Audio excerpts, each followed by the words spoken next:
السلام علیکم، میں ہوں رانا عدنان شبیر خان۔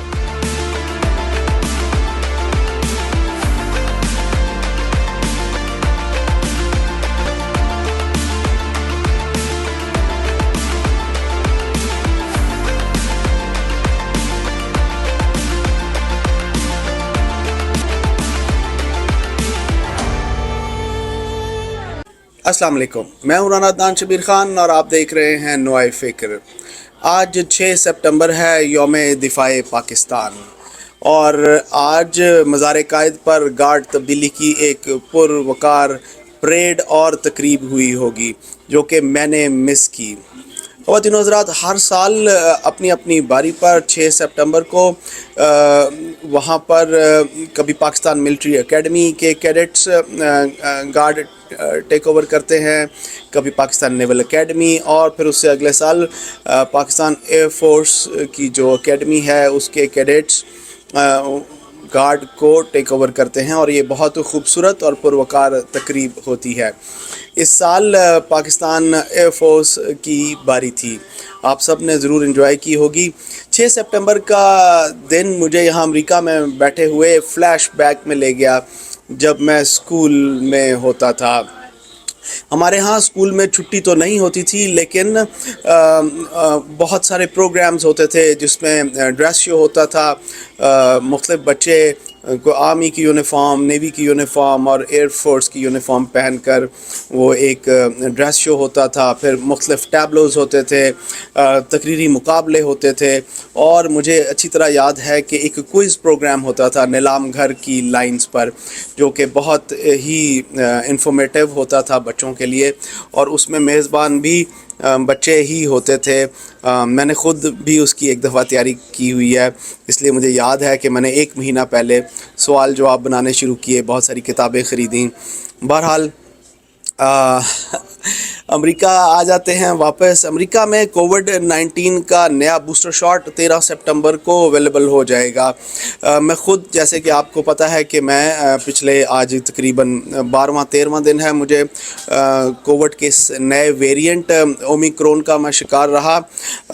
اس کو EG5 بھی کہتے ہیں اس نئے ویریئنٹ کو، تو اس کا ایک بوسٹر شاٹ بھی آ گیا ہے جو کہ اس نئے ویریئنٹ کے خلاف دفاع میں لوگوں کی مدد کرے گا۔